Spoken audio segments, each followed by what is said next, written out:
Now, Roma Wines present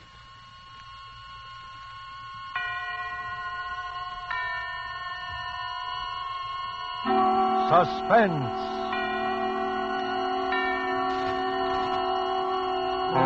Tonight, Sell Me Your Life, starring Lee Bowman. Suspense is presented for your enjoyment by Roma Wines. That's R-O-M-A, Roma Wines. Those excellent California wines that can add so much pleasantness to the way you live, to your happiness in entertaining guests, to your enjoyment of everyday meals.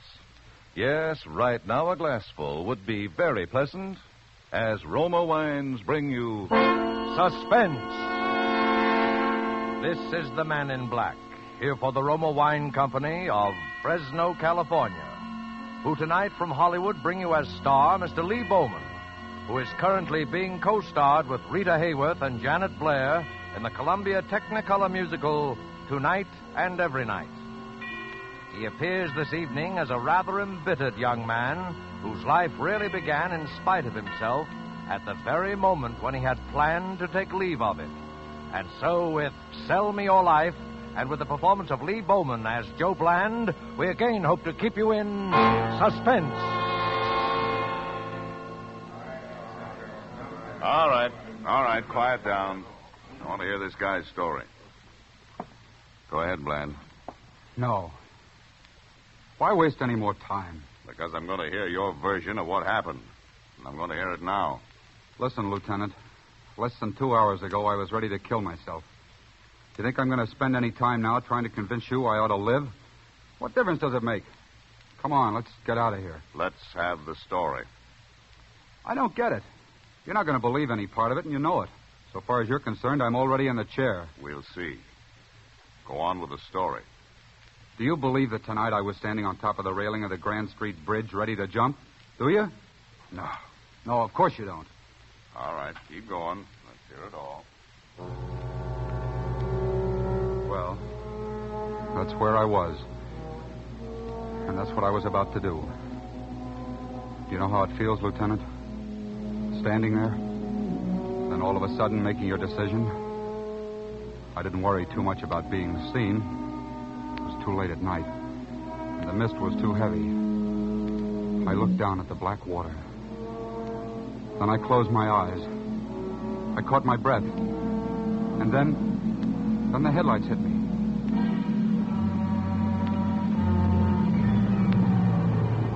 And the next second, I knew the driver had seen me. I heard the car stop and the door open. I couldn't move. I couldn't jump on over, and I couldn't climb back down. I just stood there and listened to the footsteps come toward me and then stop. What do you think you're doing? A woman. The footsteps should have told me that, but they didn't. I wonder if you know how silly you look pitched up there. I got my first good look at her then. Dark hair, about 30, and, a knockout. Come on down. Why don't you get back in your car and go on about your business? I'm waiting for you to come on down, or else jump over. You? That's right. A gesture as big as that deserves an audience. I'll see that you have one. Well, I'm waiting. That's more like it. Okay. The place is yours. No, wait. Don't you understand? I want to help you. Why? What difference does it make to you? Here, let's get in the car. There's nothing you or anybody else can do. Can't you see? Oh, you're tired, aren't you? How long have you been walking? I don't know. Hours, I guess. Then come on. At least I can give you a lift to your next bridge. I can't explain it, but I guess I just didn't have much fight left in me. Because there I was, driving on off the bridge. And all of a sudden, I found myself spilling the whole thing. I told her how a certain pal of mine juggled the company books, my books as well as his, about how he could never admit I was innocent because he dropped over dead this morning, about how the auditors would be through by tomorrow and I'd be up for embezzlement. Yeah, I can see by your face. You think that old corny story, but it's true. Well, I told her about it, about how that would put me away for good because it would make my third conviction.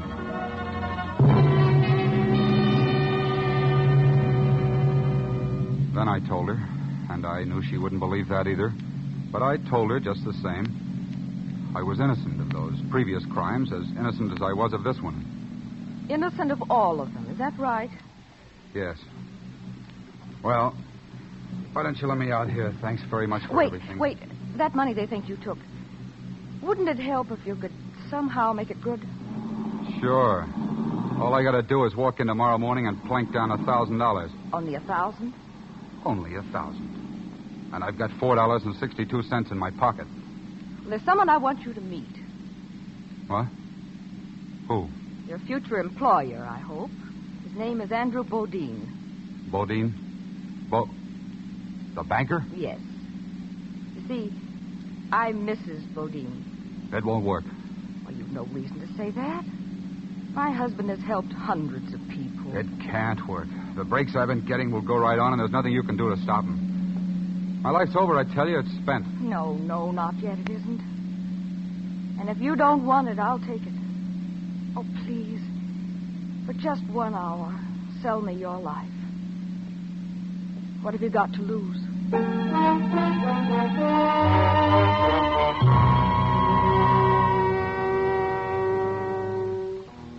She took me into the Bodine place, and we came straight to the library here. That's where Mr. Bodine would be, she said. But then, when she opened the door, I saw a young-looking guy. He was over there, working at the desk. Oh, I'm sorry, Mr. Faraday. It was just that I expected my husband. Oh, another one of those conferences, I'm afraid. He was called away only a few moments ago. Oh, that's unfortunate. Oh, this is Mr. Faraday, my husband's secretary. Glad to know you. Well, thank you. I don't believe I heard your name, Mr. If you don't mind, Mr. Faraday, I wonder if you'd excuse us. Why, certainly. My work's pretty well cleared up anyway. Good night, Mrs. Bodine. Good night. See, the fact that my husband isn't here right now isn't really going to matter too much.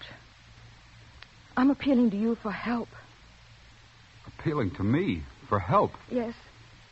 During the time you've been under sentence, you've naturally had considerable contact with, criminals. I want you to identify just such a person. I guess I don't get what you... My husband's life is in danger. I'm sure of it. In danger? But from what? No, I shan't tell you whom I suspect. I want you to find that out. I want you to give me proof.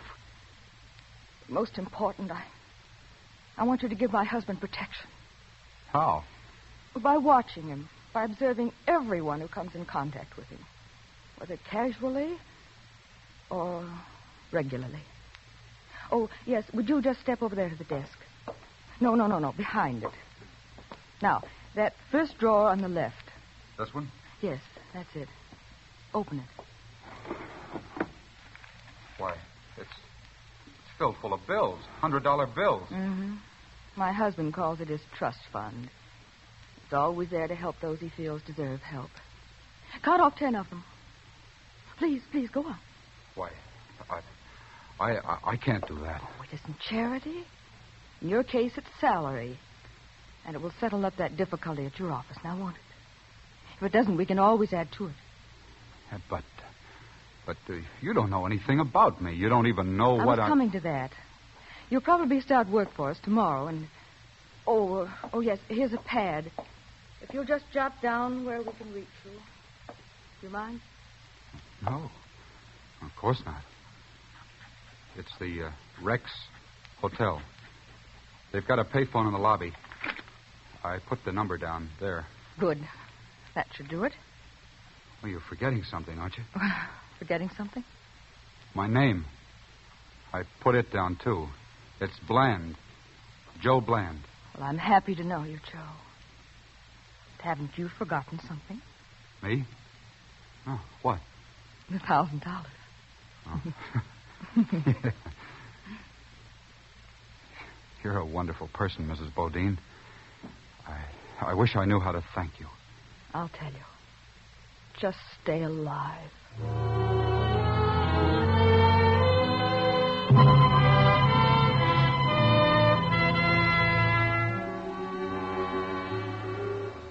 I took the slow way home tonight because, well, whether you believe it or not, Vance, there was a lot of thinking I wanted to do. Mostly about that woman I'd met. And while I was climbing upstairs to my room, I realized what she'd really done. All because of her, I'd sort of been born again. I let myself into my room and switched on the overhead light. All right, Joe. Just put your hands up. There you were, Vance, sitting in a chair across the room. I'd never seen you before. That's it. Now, just keep 'em up. I'm Vance, police headquarters. Now, stand still while I check you over. The office. I didn't think they'd get to that till tomorrow. Well. That's so. Uh-huh. Here we are. $1,000. Serial number G6. That's it. All right, where's the rest? The rest? Well, that's all there Get is. it, huh? That's what I thought. Took you long enough to get here. Now, listen, I was going to turn that over to the company in the morning. The company? What company? Why, my company. Aren't I don't you? know what you're talking about. Just tell me where you put the gun. The gun? You hid that, too, huh? Well, wait a minute. I never had any gun. What is this? I don't know what I you're... guess you are as dumb as you act. Anybody who'd leave his name, address, and phone number on his victim's desk can't be very bright. They just posted a reward for the guy who robbed and then murdered Andrew Bodine. Looks like I'm the guy who's going to collect it. What? Andrew Bodine? Murdered? As if you didn't know, sweetheart. Come on, we're going back out there.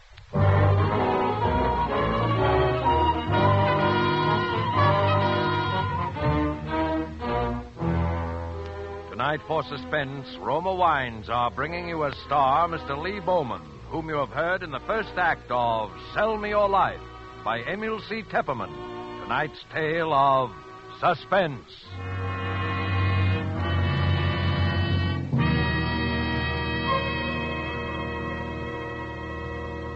This is Truman Bradley for Roma Wines. Elsa Maxwell is recognized internationally as an authority on gracious living. You will be interested in something she said the other day about wine and wartime food rationing. Listen.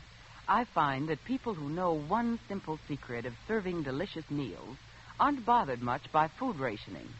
That secret is to enjoy good Roma wine with food. For instance, I recently had dinner with some old friends. The main dish was kidney bean casserole. And to give this simple food a delightful party flavor, my hostess served cool Roma California Burgundy. Everyone remarked about its wonderful bouquet and aroma, and about the way that good Roma Burgundy added enjoyment to our plain meal. Such added enjoyment is one of the reasons why more and more people serve delightful Roma wine. That's a grand suggestion from Elsa Maxwell. So why not try Roma California Burgundy with your dinner tomorrow night? You'll enjoy its tart piquancy, its fruity, robust taste, the happy result of selecting luscious wine grapes from California's choicest vineyards, guided to perfection by the ancient wine skill of Roma's famed wineries. Good Roma wines never vary. They're always enjoyable, yet cost only pennies a glass. Remember, more Americans enjoy Roma than any other wine. R-O-M-A, Roma Wines. And now it is with pleasure that we bring back to our sound stage Lee Bowman as Joe Bland, who has been saved from death by suicide only to face a murder charge. A situation well calculated to keep you in suspense.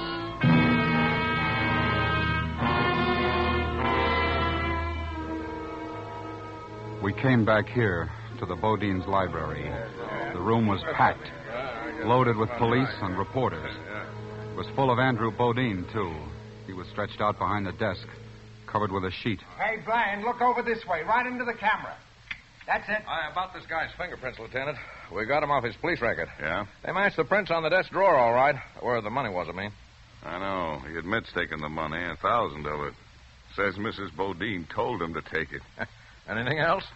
Yeah, he admits he needed the dough. Says he's about to be stuck on an embezzlement charge. Has he admitted shooting Lincoln yet? Looks like you... here's that secretary. Oh, Faraday, we've been waiting for you. Oh, well, I'm very sorry, Lieutenant, but I was with Mrs. Bodine. She's rather hard hit. Yeah? Well, here's the guy. Can you identify him? Well, I should be able to. It was less than an hour ago that I saw him. Here? Yes, in this room. He was with Mr. Bodine. Mr. Bodine? Well, that's a Quiet. You'll have your chance. Go on, Faraday. Well, Mr. Bodine was talking with him, trying to work out some way to help him. Why, You probably know of the old man's habit of picking up, bums, giving them money, trying to get them work. I'd warned him time and time again. We know about that. Just go on with the story. Yeah, just go on with your lies. I told you to keep still. What for? So we can build up that phony story? Listen, Vance. I want to see Mrs. Bodine. She was with me all the time. I told you that. She can stop this whole thing in 2 minutes. She can if Faraday here hasn't done something to her. Why, this fellow must be insane. I want to see Mrs. Bodine. Now. She's in no condition to be disturbed. Furthermore, she has no connection whatever with this case. Oh, no? Let me give you some advice, Bland. Keep your mouth shut until I tell you to talk. Well, the old man, Mr. Bodine, asked me to leave them alone. So I went right to my room down the hall. There was nothing else I could do. And then? Well, it must have been about 15 minutes that I heard a shot. I rushed in here and there was Mr. Bodine. He was dead. What about Bland? Gone. Well, that's pretty fast. Since you were only down the hall, you'd have seen him leave, wouldn't you? Well, not if he left by that window there, and that's just what he did. It was wide open, just as it is now, sir. No sign of the gun, huh? No, nor the money. Almost $21,000 missing. Uh-huh. You don't fool around, do you, Joe? You know something? You're going to tell me where the rest of that dough is. You can find that out from Faraday. You're also going to tell me about that gun. You can also find that out from Faraday. Can't you see it? He's the killer. You can forget that right now. You're dead, Bland. You haven't a chance. You haven't any kind of a case at all. Well, get Mrs. Bodine in here. You'll see what kind of a case I have. You'll see what kind of a case he's got, too. I've had enough of this. Hey, you. I'll get her myself. Hey, come back here. You're not going anywhere. Get your hands off me. I tell you I'm going to find this. Mrs. Bodine. Oh, dear. Oh, Mrs. Bodine, I didn't want you to be disturbed. Now, please, you'd better go back to your room at once. It's all right, Mr. Faraday. I kept hearing my name called. I'm Lieutenant Vance, Miss Bodine. This man here beside me. Do you happen to know who he is? This man? Yeah, me. I've never seen him before in my life.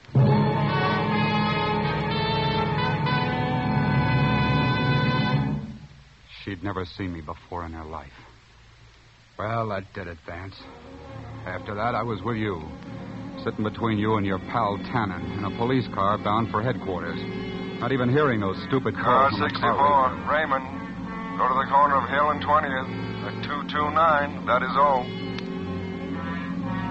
Doing some thinking, are you, Bland? Well, I'm afraid it's a little too late. I was doing some thinking. I wasn't going to let it be too late. I couldn't let it be too late. How about it, kid? Anything you want to say? Yeah, I'd like a cigarette. Give him a cigarette, Tannen. Me? I got to watch the road. Okay. But keep your eye on him, too. Hey, what are you? My gun, Tannen. Hey, look out. Get your foot off that, Bland. You ruckus. He's after my gun. Get him, Tannen. Look out. Hey, I can't. Okay, Tannen. Just pull the car to a stop and don't reach for your gun. Because I'm taking it. Now, I might need to. You're a jerk, Bland. This'll never work. I'll try anything, even suicide, didn't you know? I'll stay there till I get Vance out. Okay, now you come out. No, don't touch the keys. Just come out. It'll never work. You'll be shot down on sight. Not for a while, baby. Not in a police car. R82, Reuben and Malone. Check under 13. 1000 Block Forest. That is all.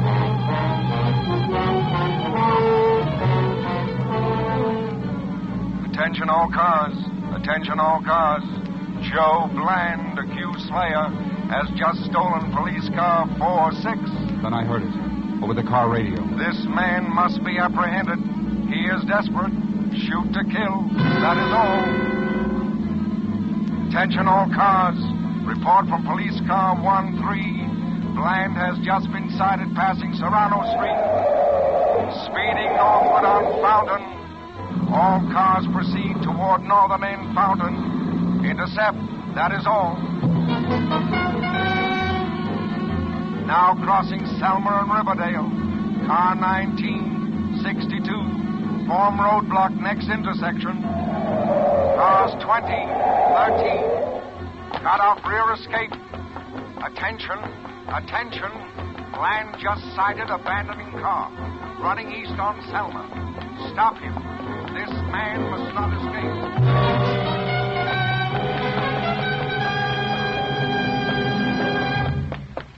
And somehow, some way, by running up alleys, by hitching rides, I got back to the Bodine place.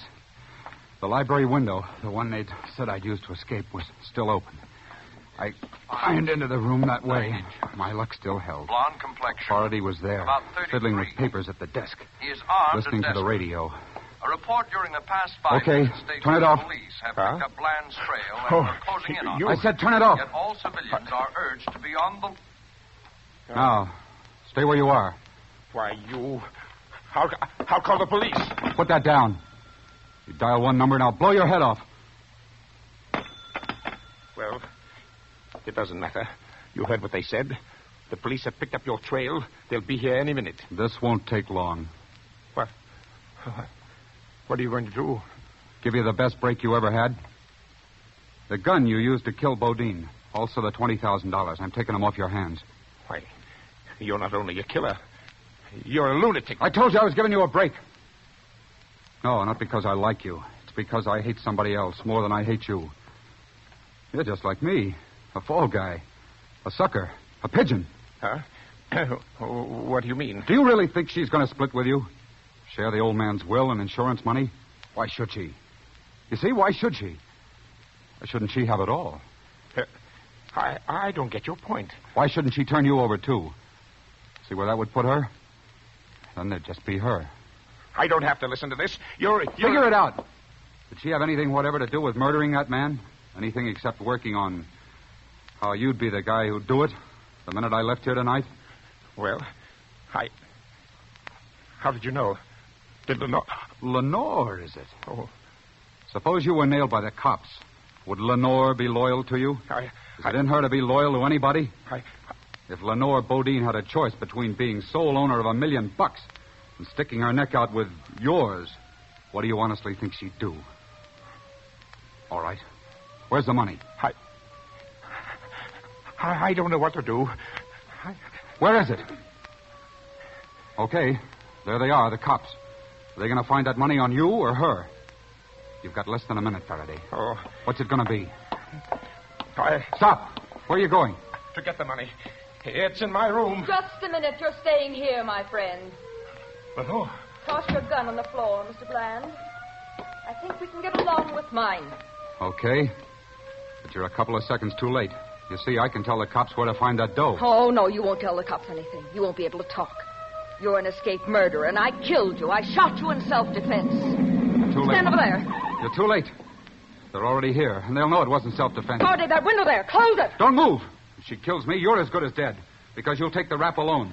She'll tell the cops where to find that dough and... Wait, Lenore, wait. Get away from him. No. Get away, I'm going to shoot. No, you'll tell the police. You'll sell me out. Oh, you fool. Why did you listen to him? Nobody's going to tell the police. Nobody's... Get away from him! Get away from him, I tell you! I won't let you sell me out. I'll kill you first. Get away from here! I'll kill Stop you. it! I'll kill you. Shoot! I'll... Oh, I killed him. I killed him. All right, I killed him. Put your... I killed him. Mrs. Bodine. I killed him. You've got the gun. Huh? Yes, I've got the gun. But I was too late. I tried to get it out of his hand before he shot Faraday. But I was too late. No, that's not true, Vance. Don't even budge. All right, the rest of you men, come on in. This guy Bland's killed another one.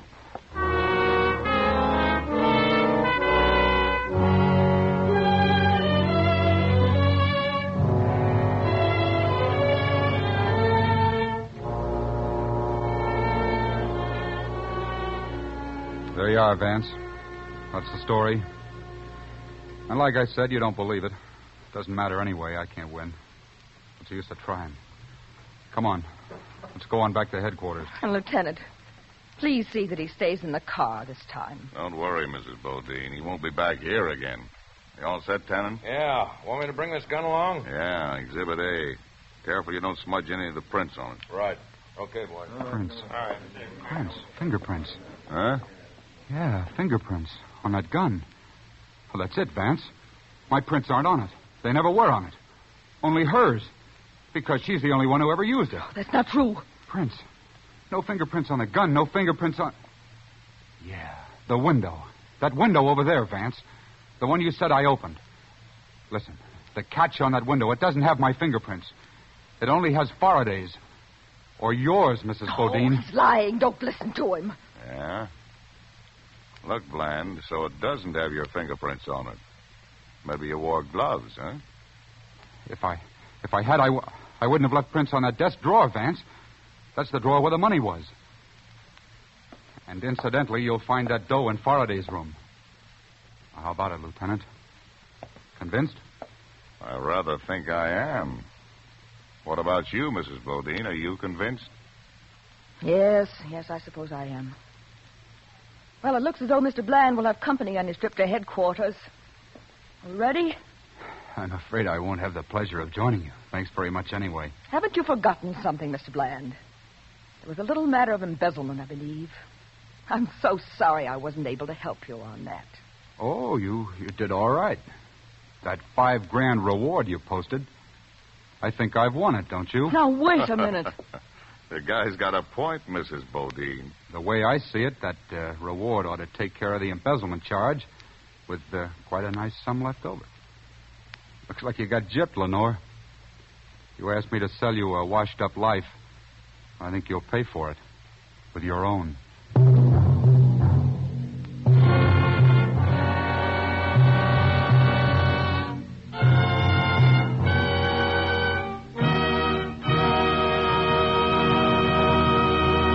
And so closes Sell Me Your Life, starring Lee Bowman.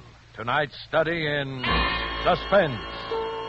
Suspense is produced, edited, and directed by William Spear.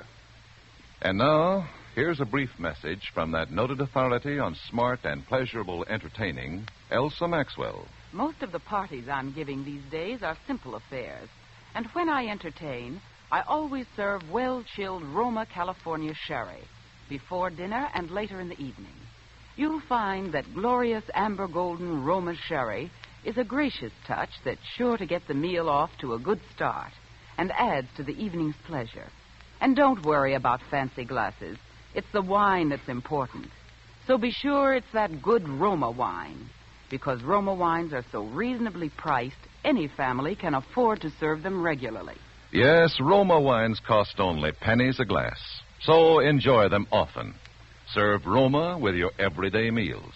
Roma wine is delicious, for Roma quality never varies.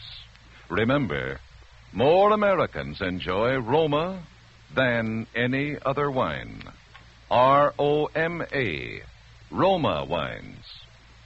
And the next time you use vermouth, either sweet or dry, choose Roma vermouth. Zestful, full-flavored, blended, mellowed, and developed with all the traditional quality winemaking skill of Roma wineries, yet surprisingly low-priced. Try it soon, will you? Next Thursday, same time, you will hear Mr. Thomas Mitchell as star of Suspense. Presented by Roma Wines, R-O-M-A, made in California for enjoyment throughout the world. Please listen to this. Mail from home can mean the difference between a good soldier and a poor soldier, between a man who knows why he is fighting and a homesick boy who knows only bitterness and indifference. Write short, frequent letters. Never mind about that great, big, long letter that never seems to get written. And always use B-mail. It is the surest way to get your letter overseas. B-mail.